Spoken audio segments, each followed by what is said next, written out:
in listening and reading your life's journey of reflection and evolution, it resonates with us to hear from you, as whether someone is a first, second generation, or just knows so many of your stories. You're an inspiration, Dr. Ager. When I read the book, I think of the 4 sections of the book. And so if it is okay with you, I would like to ask you, would you like to make just a general statement, or shall I begin with my questions? I must say one thing, that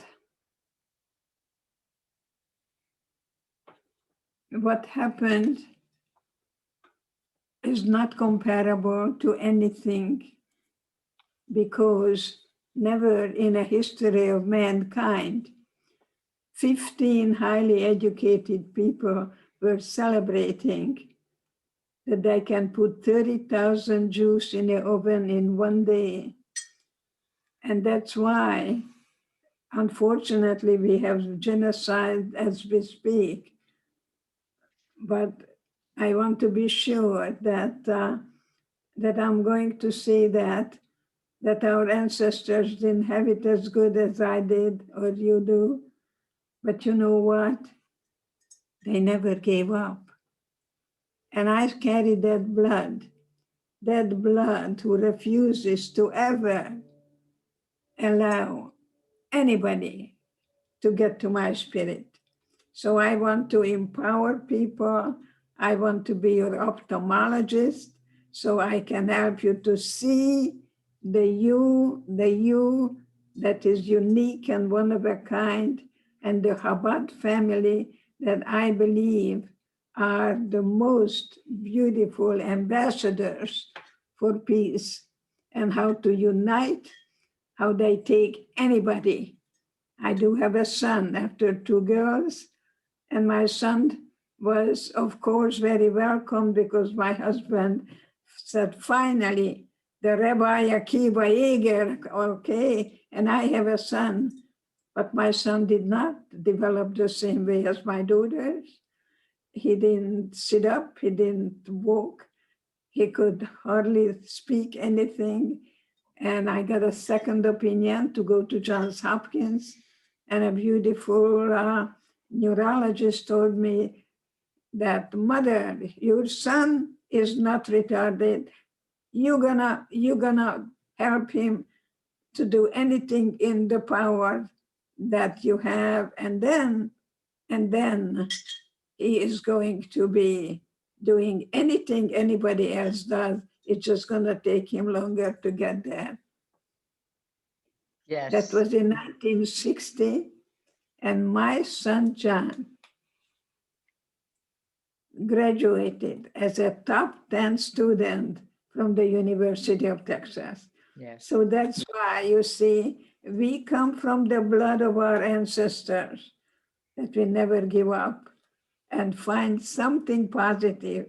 And I'm going to say one thing to you, that my precious sister who was with me in Auschwitz is 100 years old in January, but she's going to tell you that she's 99. I don't know why 1 year makes such a difference. But when we were completely shaven, completely standing there looking at each other, she asked me, how do I look? You know, it's a Hungarian Zsa Gabor statement, kind of. And I had a choice then, as you have a choice now, to pay attention what she doesn't have and what she lost. But I remember telling Magda, you have such beautiful eyes. And I didn't see it when you had your hair all over the place. Right.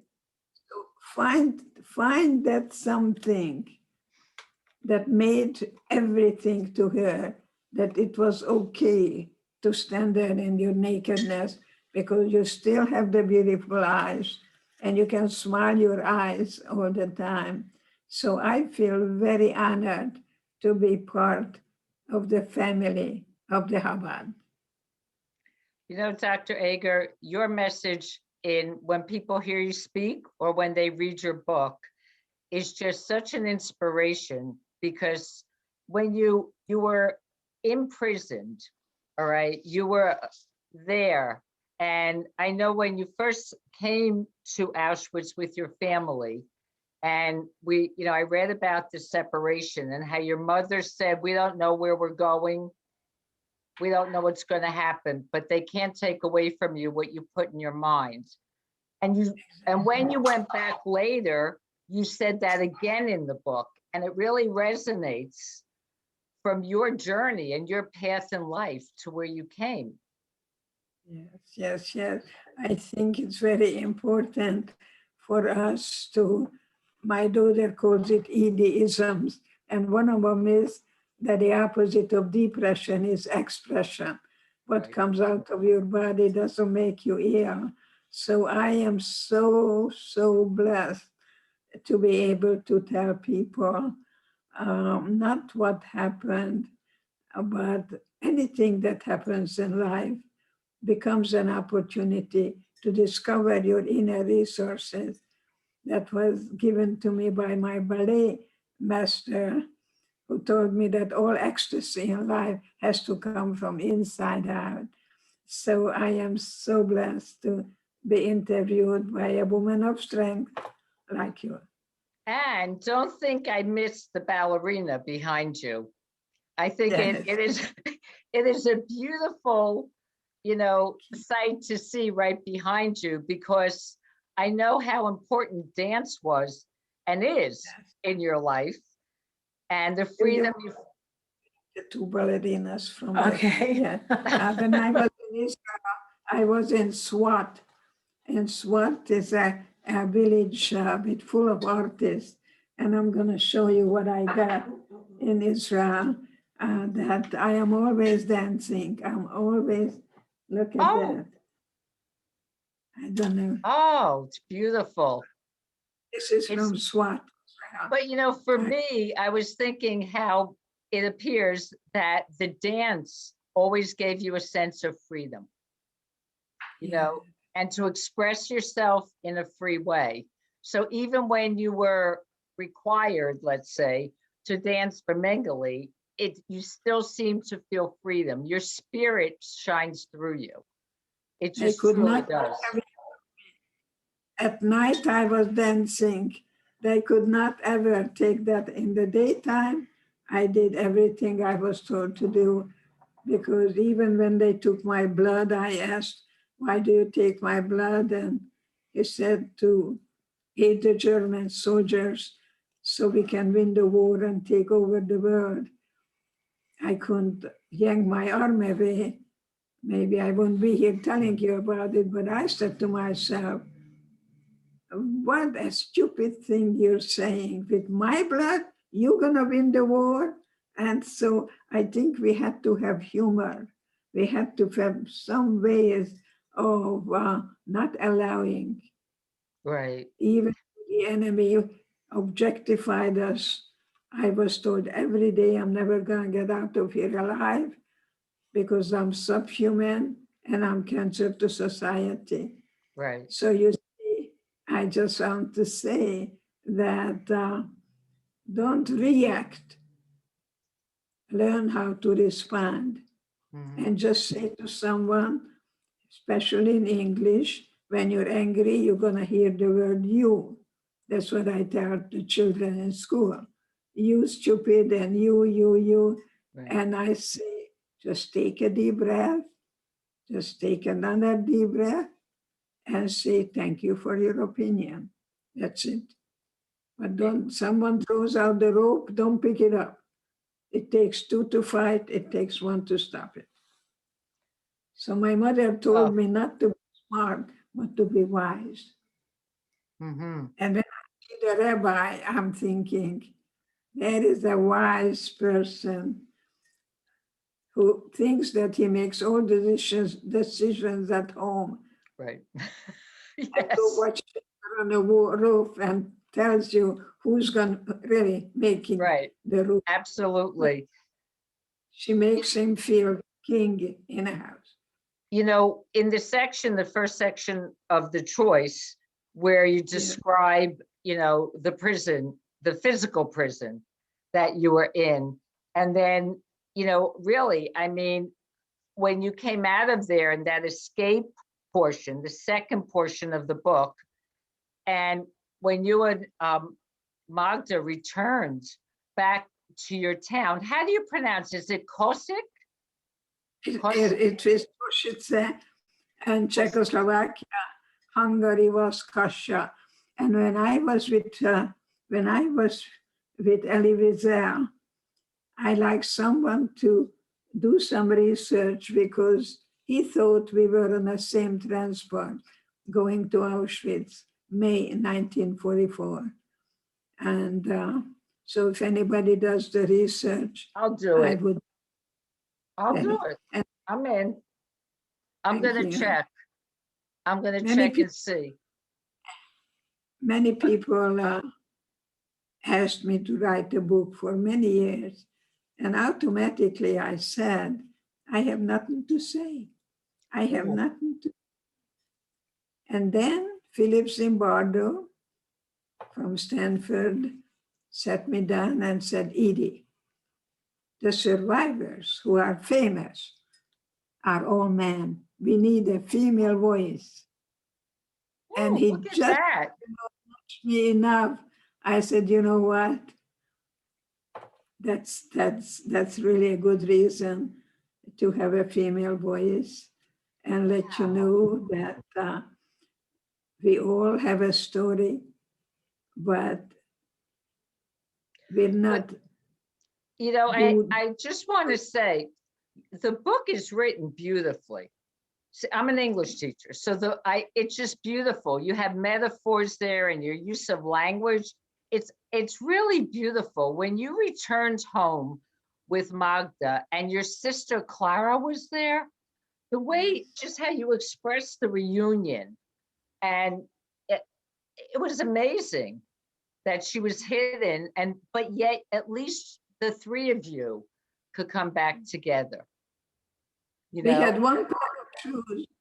If somebody went outside, the two of them went to bed. And my aunt from New York sent us packages. Right. And the package had lots of things in it. And one of them was tea bags.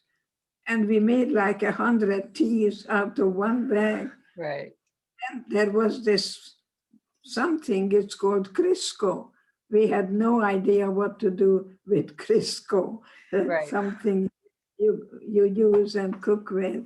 And she was an amazing, amazing woman and helped us very much. My sister Clara was already in the camp when her Christian professor smuggled her out and hid her. Oh, and then she was hidden, right?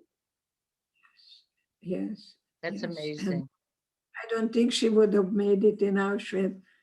She was an artist and she would probably hit the guards and gotten shot for it.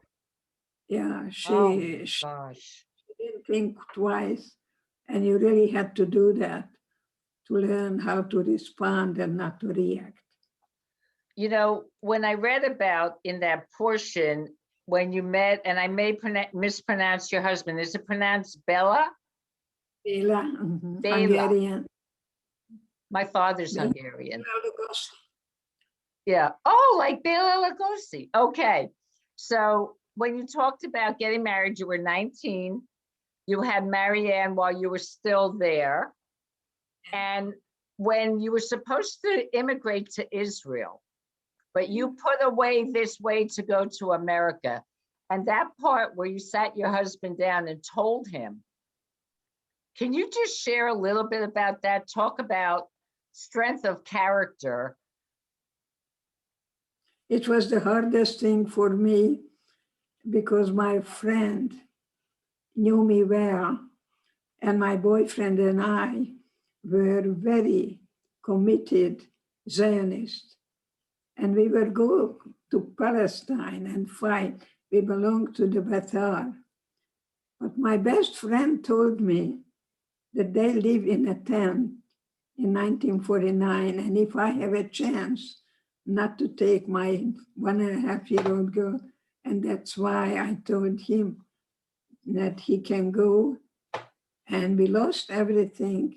Right. We had a home, yeah, and came to America penniless. Do I have regret? I don't know. I'm working between two words, remorse and regret, and they're not the same. Right. And I know that if I would have gone to Israel, wherever I'm planted, I bloom. I don't talk about what I had and how rich I was, nothing, not a word of it. And I remember when I came to America, I just wanted to be like you. I wanted to be a Yankee Doodle dandy, whatever that was. So I went underground, which was a terrible mistake. I would never do that today, not to tell my children about their grandparents. But today, I can tell you that my daughter took me aside and told me, I don't want my children to grow up without grandparents the way I did. So Right. that's why we moved here. I live in a home that I bought from my daughter. And guess what happened? They moved. So we should tell parents, don't follow your children. That doesn't give you any guarantee. I was left here alone, and thank God I did it beautifully because all my friends here and everyone here is just the most wonderful people, and especially the Chabad community. The Right. rabbis are most giving, loving people, and I'm just really very grateful to be part of the Chabad family. Yeah. So, the next part of the book is freedom. It's when you immigrate to America. And of course, your husband did come.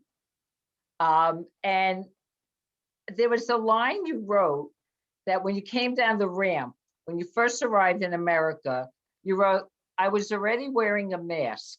I had escaped, but I wasn't yet free.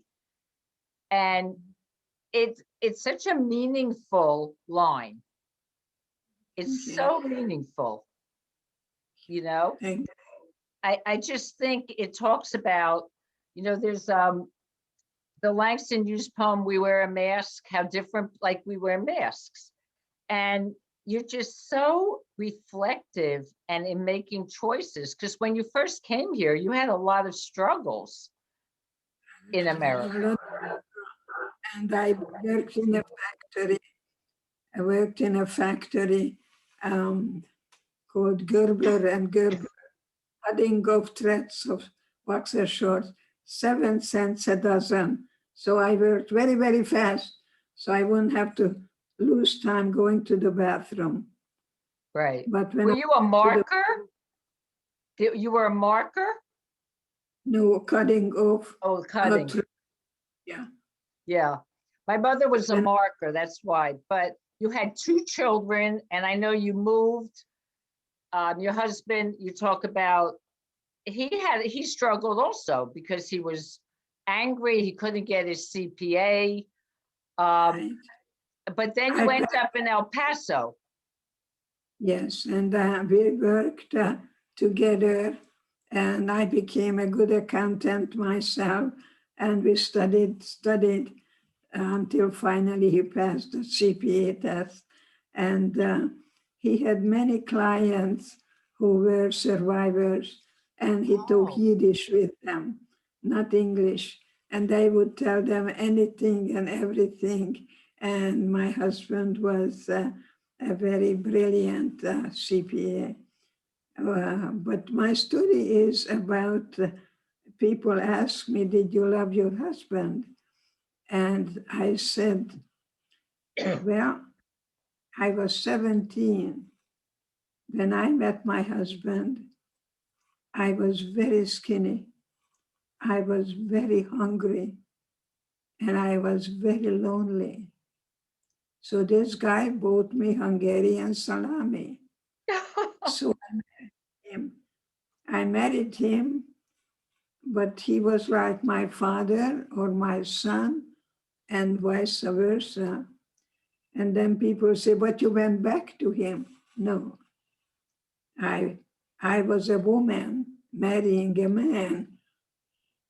When I married him the first time, I was a child. And Right. I think that's very important. Now we are all locked in. Don't go back. Have a new beginning. Give birth to the new you that is really the real you, the genuine you that you gave up to You fit the know, family dynamics. it seemed to me when you said no one else is responsible for my freedom, I am, that you came to a place in your life where it wasn't, things weren't his fault. It was about you, and you needed to get to freedom in your mind. Yes, and I think freedom has to do with responsibility. There is no freedom without responsibility. It's Mhm. anarchy. I like to write a constitution for a family that even 5-year-olds can do something age appropriate, put the fork in the dishwasher or get my jeans and fold it. It has to be, of course, age appropriate. Right. So people work as a team together. So if you Yes. have a mother and a child and the father, you have like in Russia, they call it a troika. There they have three-wheel, but all three work together because if one of them falls, the others do. So I like the whole idea of cooperation, not Right. competition and not domination. And that's what we had in Auschwitz. All we had was each other then. And of course, all we have is each other now. So when you were in Auschwitz and Mengele asked you to dance, Yes. can you just describe a little bit? Because later on you go back and that's a beautiful part, but how were you able to even function in that situation? I really had problems with anger. I didn't know how to express anger. So I went for therapy. And I remember when I was working and began to work with post-traumatic stress disorder, and I had two paraplegics coming back from Vietnam. Oh, yes. And one of them, was screaming, blaming, why me, why me? And the other one said to me, Doc, I'm sitting in a wheelchair. God gave me a second chance in life, and I can see my children's eyes much closer. And I felt like a biggest fake Imposter. where my assistant is telling me the imposter. I sometimes the name doesn't come to me. And I asked my sister to come with me because that's exactly what happened, what my mother told me in a carol car, that we don't know what will happen. And my sister told me, you're an idiot and you're also a masochist. Don't you have enough of that? And that was the end of that. I didn't ask her the second time. And today the work I do is the theory that I have developed of grieving, feeling, and healing. Right. My daughter, Right. my daughter calls it another idiism. Are you revolving or are you evolving? And I like Yes. the idea that people are evolving now and recognizing that we don't like that. We don't want to be locked in like we do. And it's temporary and I can survive it. But So that go on, I'm sorry. And this way, everything becomes an opportunity for an opportunity to discover your inner resources, to look at life from inside out, rather than waiting for somebody to come and liberate me. And the Right. biggest concentration camp is in your own mind, and the key is in your pocket. So when you return to Auschwitz, now it's years later, you already are well known, you're treating patients, you've gotten your doctorate. And I know Magda didn't want to go back, but your husband helped to say yes. And you go back to Auschwitz. I have to tell you that what you speak of then, when you share what happened when your family arrived in Auschwitz, like we knew from the beginning you arrived that Mengele was there that day pointing left and right. But the beauty of what you told, I could hardly breathe when I read that. I do want you to know, because if you could just share that with everybody on here, what happened when you arrived in Auschwitz and how you were able, upon your return, to actually choose freedom and forgiveness. I think for me, it was important to mention that when I saw Arbeit macht frei, my father said, no, we're just going to work and then we're going to go home. And that's not happened at all. So when Dr. Mengele came and wanted to be entertained, you see, I was there with my sister and my mother, holding my mom in the middle. And he asked, is this your mother or is this your sister? And I never forgave myself, saying, it's my mother. And that's when he pointed my mother to go to the left. And I followed my mom. And I wore a beautiful silk dress. I can show it to you, that has two little wonderful little things. And he kept watching that. But today I'm thinking, maybe he thought I'm just too young to die now, and just threw me on the other side. So when he came in, my teacher from my Jewish school was there. Oh. And she pointed her finger and said, do as you said, do as you were told. And that's how I ended up. They just threw me in front of him because I was a dancer. I was a little ballerina and I was dancing for the president of Hungary. So they just threw me in front of him and he said, dance for me. And then he was pointing who to take to the gas chamber. And I closed my eyes and I began to pray. Pray to But God. so you actually, when he put your mother on the one line, you went with her. You tried to go with her. I was trying to follow my mother and he grabbed me. And I never forget that eye contact. And you carried that with you your whole life. You carried that till you went back, right? Till you went back. It was important for me. It's like you go to a lion's den and you look at the lion in the face. You don't run anymore. You don't have time really to run. You got to face reality and not to allow that to make you a hostage or the prisoner of the past.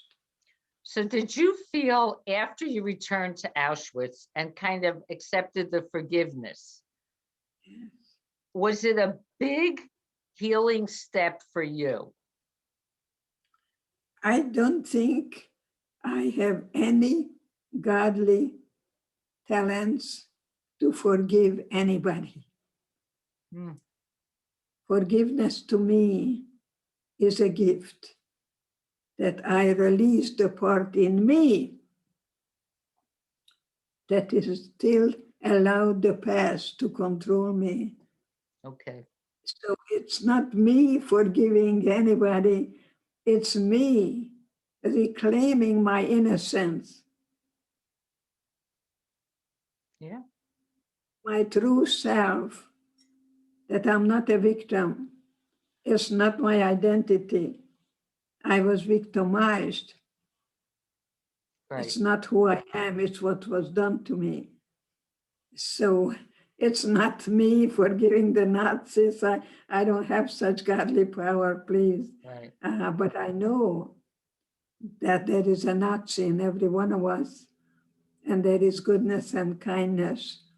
And what I have learned, that the most obnoxious person is your best teacher, because I took care of a white supremacy boy who told me he belonged to the David Koresh camp in Texas, in Waco, Texas. The government ended up bombing him Right. with everybody there. But this boy came to me and told me he's a boot boy. So I don't know anything about boots, but I acknowledged. And then he got up and he put his elbow on my desk and said, America has to be white again, and I'm going to kill all the Jews. Oh, How do you think I felt May 6th in the Capitol? January 6th. January 6th, I'm sorry. January doesn't 6th. matter. Yeah. January 6th assured that 6 million was not enough. Yes, it showed us that it did. And you know, She- a lot So of the I just want to tell you that if I would have reacted to him, I would have grabbed him and probably take him to the corner and tell him, how dare you talk like that? I saw my mother going to the gas chamber. But you know, God spoke to me and tell me that my job is to listen compassionately and create an atmosphere for my patients that can feel any feelings without the fear of being judged. right. And I sat down and see, when I told God, God said to me, find the bigot in you. And I said to God, no, you got it wrong, God. I'm not a bigot. I'm not a bigot at all. Right. But God told me to find the bigot in me. And then I was able to change and look at him, unfortunately, with compassion and ask, tell me more. But you know, in that healing section of the book, you talk about numerous people who you work with, you know, Yeah. and your different methodologies. Also, where you met Viktor Frankl and Man's Search for Meaning and that part of your life. It's, you know, I mean, and I know you say that you can't heal anyone, but celebrate choices. And I love when you say dismantle the prison in your mind, brick by brick. That's a beautiful image, actually. It really is. That's what couples do with each other. The victim becomes the victimizers become the victim. And you go back and forth, attacking, defending, attacking, defending. And just remember that when you introduced me as a Holocaust survivor, I will tell you that's not who I am. I am a human being who went through an experience that made me who I am today. Right. That I look at life from inside out and never allowing anyone to define and call me any names. I cannot change another person. So if I become fearful and angry, I'm not really doing God's work because I give permission to people. Children are very good button pushers, and children don't do what we say. Right. Children do what they see. That's true. So love That's is very not true. what you feel. Love is what you do. That your husband is a wonderful role model to the children. The way he loves you and treats you and makes you breakfast and and makes your day easier. You know, I just would like to say I've actually never met anyone like you. Someone, you know, you say you can't change what happened. You can't change what you did, what was done to you, but you can choose how you live now and you can choose to be free. And you know, for what we sit here listening to your story and listening to what happened, and it's so inspirational. I've never met anyone with an attitude and such, your beliefs and your attitude are so genuine.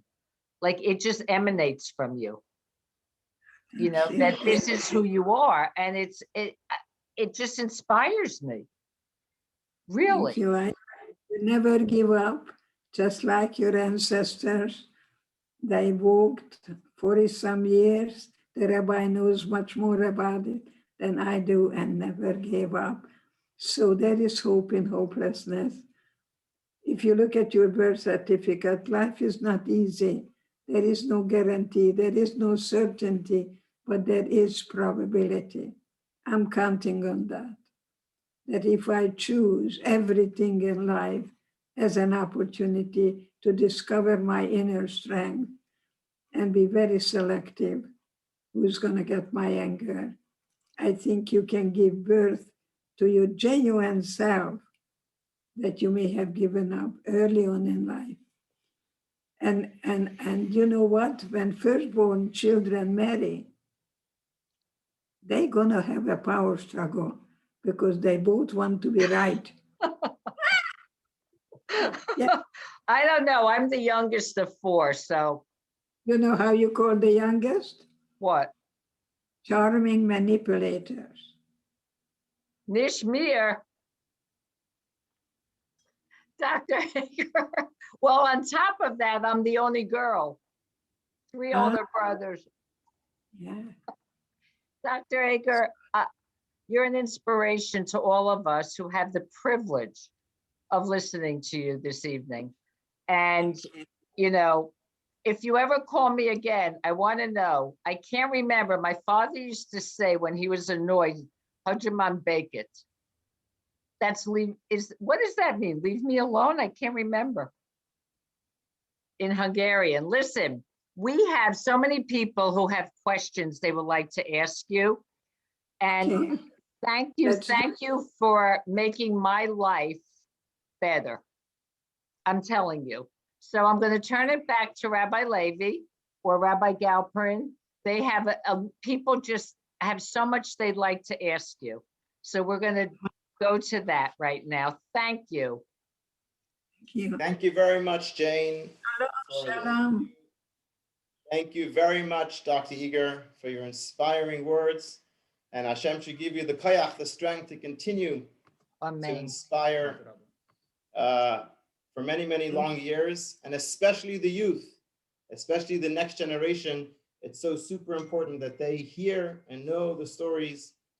And so without further ado, our first question is from a C-Team member of the Chabad of Monmouth County. His name is Adam Bandler, and he's going to ask his question right now. Thank you. Adam, go ahead. Adam, you got to He's unmute muted. yourself, please. Okay, Adam, go. You should be able to unmute yourself now. Oh, okay. Hi. Thank you so much for coming here and spending your time here and telling us your story. So we have about 10 teens here listening to your story and watching you guys talk with this question and answer. And we just wanted to ask, what would be the biggest lesson that you would give to the younger Jewish generations from your experiences?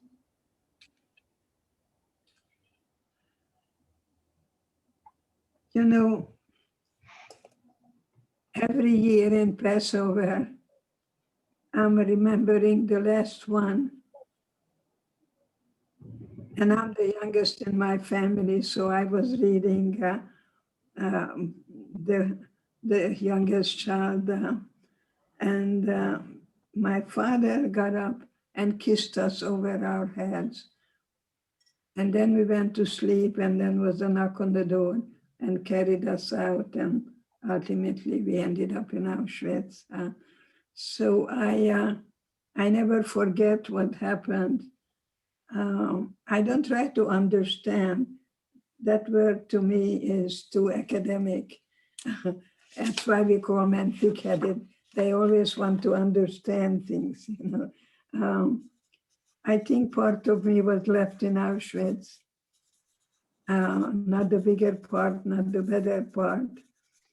But I think that Auschwitz brought me closer, much closer to being a proud Jew. I'm a very proud Jew, and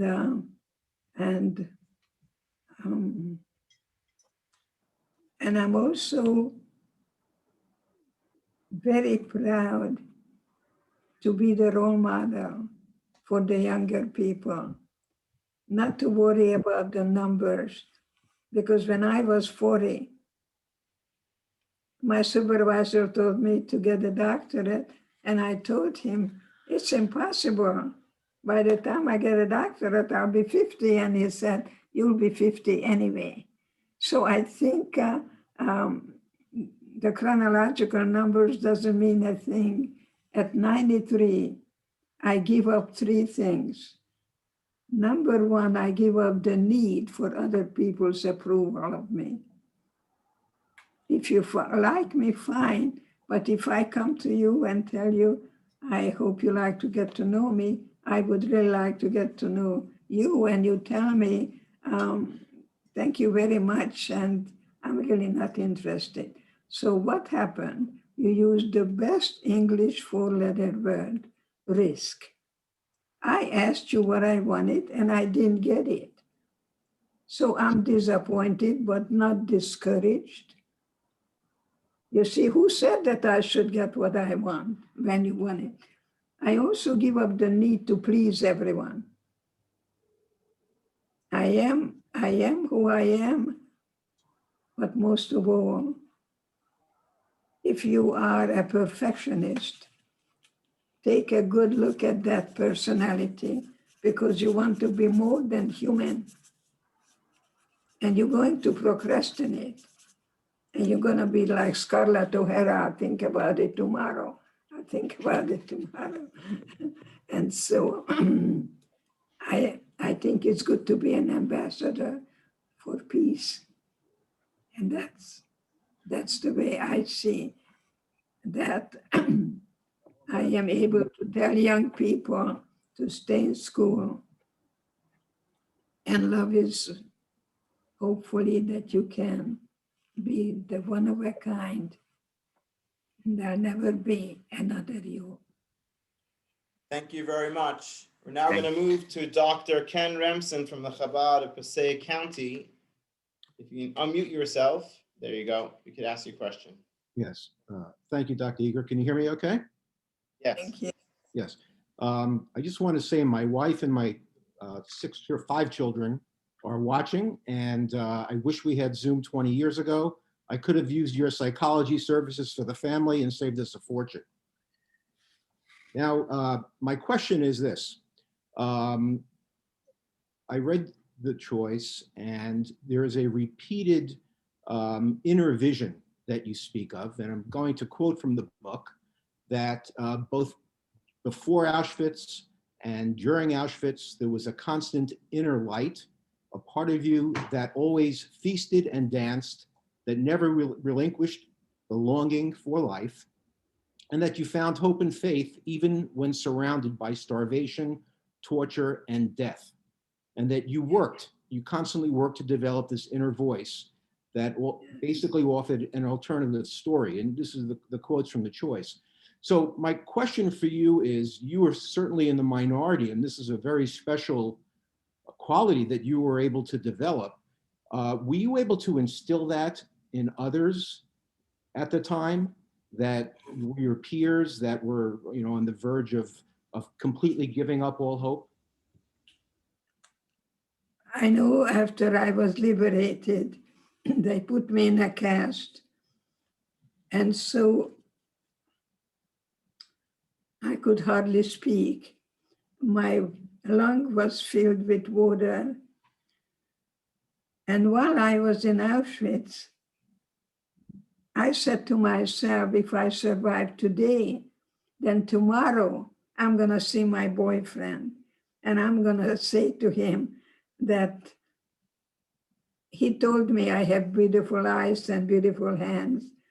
So that's what kept me alive. But when I was liberated, I realized my parents are not coming home. My boyfriend was killed the day before liberation, and I became very suicidal. I didn't say what, I said what for. I had no meaning. I had no purpose in my life. And actually, I went totally underground. And when I read Man's Search for Meaning, someone had the verbal capacity, because I didn't want anyone to feel sorry for me. I won't do that today. But I remember saying to myself, is this the best I can do? And I think we Jewish people are very good at talking to ourselves and pay attention to our ways, the way we think, we create our feelings. So everything begins about thinking, about your thinking. And I do a lot of that. I am saying right now, I have 3 children, I have 5 grandchildren, and I have 7 great-grandsons. And I have little twins. They were just 1 year old. So I think when my mother looked at me very, very, very, very seriously, and she said, I'm glad you have brains because you have no looks. My sister was the pretty one, the one who was with Auschwitz with me. And I became a very highly educated person myself. So when I was at the advisory committee for the Navy, and I went to Washington for 6 years, I didn't want to go to the Holocaust Museum. I kept saying, I've been there, done that, I'm not going. But this was after 6 years. I came in Sunday, I had nothing to do. I went to the Holocaust Museum, and they told me to go up to the 4th floor because I was looked for the 71st Infantry that liberated me. And all I saw was the American flag, and I was just very delighted. And I saw pictures, Italy, France, and a big picture on the side, new arrivals of Auschwitz, May 1944, Hungary. And I thought I saw myself. I don't know, because my sister wasn't with me. But the following day, I was at the advisory committee with a big, big mark, Dr. Edith Eva Eger. And I looked at that picture and wondered, how did that girl become this woman? You see, we grieve over not what happened, but what didn't happen. I didn't have a childhood. I didn't have a teenage years that I would date you and dump you and then date someone else. And so that's why my work is grief, not what happened, what didn't happen. Thank you. Thank you very much. Moving along to Serena Damaso, who's an assemblywoman for us in New Jersey. She's also a champion in fighting anti-Semitism. So please, oh, you're unmuted. Go ahead. Thank you so much. Doctor, I am just so overwhelmed by you. When I think about what like just hearing your story is uplifting. It's so sad in one sense, but uplifting in the next. And the things you've said about, they can't take it away from you, what you've put in your mind and discover your inner resource. I think every single one of us, no matter what we're going through, can draw on that. But, and the fact that you became, a psychologist at the age that you did, tells everybody in the world they can do, you're right, you're going to be 50 someday anyway. But my question is, do you share your story with your patients that you talk about post, traumatic stress, and like you're sharing it with us now? And I don't think I have PTSD, but maybe I do. But it makes me feel so much better about everything else. So I was curious if you share your story, and if you do, how do they react? I do a lot of work. I am also part of the faculty at University of California, Department of Psychiatry. And right now I'm working with third year wonderful students in medical school. And the subject is death and dying. And of course, I talk about Elizabeth Kubler-Ross, who said death is the last celebration of life. See, I remember in my book, when a woman came that the daughter was dying of hemophilia, and we cried and cried.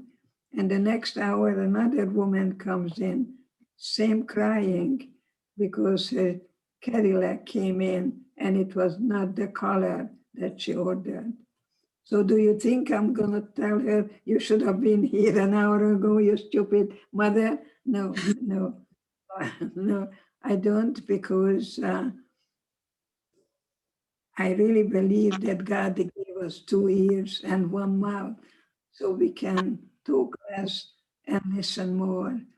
So no, I don't share my story, but I remember when I became a diplomate in sexology, there is such a thing. I worked with Albert Ellis, and so this woman comes and said, I was touched inappropriately, but how can I tell you, you were in Auschwitz? And I said, I knew the enemy, you didn't. So don't compare,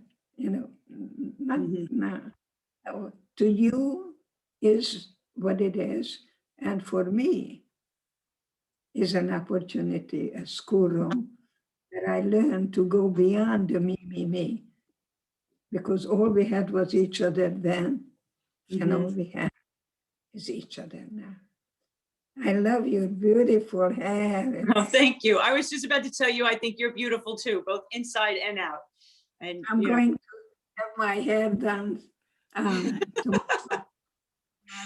I hope I'm as beautiful as you are, and I hope I actually get to 93 and beyond. Thank you so much. And Thank you very much. Thank you very much. Unfortunately, time is running out. So in closing, we're going to ask Rabbi Shmulina Parsik from the Chabad in Jackson to close with a few words. Thank you. First of all, I want to thank Dr. Igar. It was really, really so inspiring. How difficult it is to hear the experiences, but the inspiration and the spirit that comes through is something that I think each of us can and will learn from. I also want to thank the collaboration of a few Chabad centers together that made this possible. Rabbi Levi Volosov, Shmuel Galperin, Rabbi Gurkov. And when we collaborate together, there's so much more that we could do. I think that's also a message that we can learn. I think beautiful people, and I'm so sorry that in India a couple was murdered many years ago, and thank God the little girl was with the caregiver. That you risk a great deal. You know, here in La Jolla and in Rancho Santa Fe, no Jews were allowed until the university came and a Jewish professor came in, okay? And so right now we have Chabad rabbis in La Jolla and a Chabad rabbi in Rancho Santa Fe, Rabbi Raskin, and his wife, Deborah, beautiful, beautiful people. He did the mezuzah for me, and they bring me a wonderful chicken soup and challah, and it's just wonderful to belong, to be part of your family. So keep on, rabbis.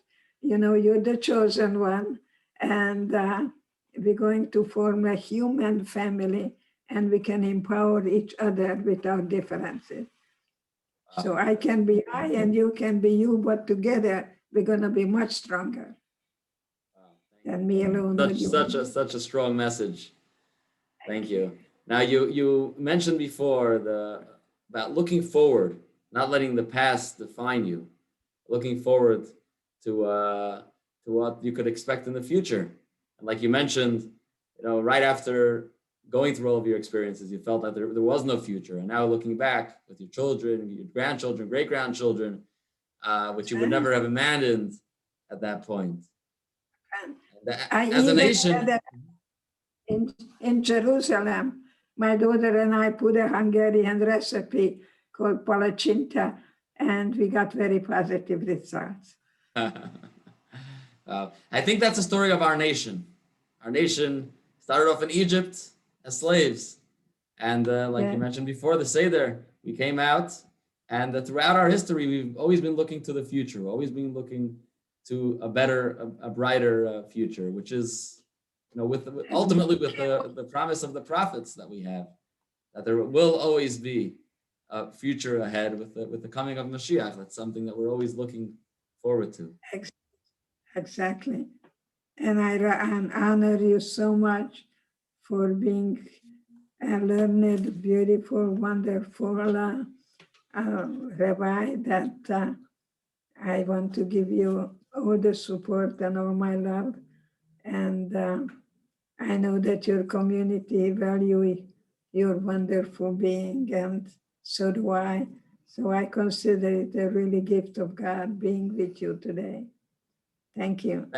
Thank you. Thank you.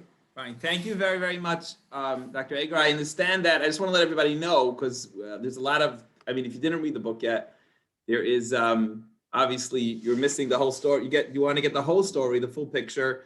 You could get it on Amazon. I think you get it the next day or in 2 days, so you can pick it up on Amazon. I understand the gift, it's very hard to get.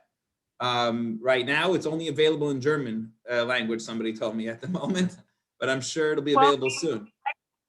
I can tell you that the publisher is printing 15,000 more copies right now of the gift.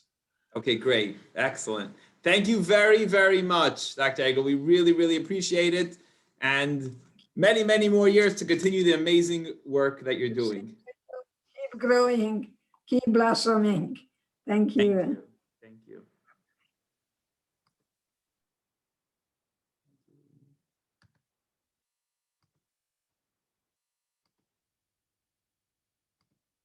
Okay.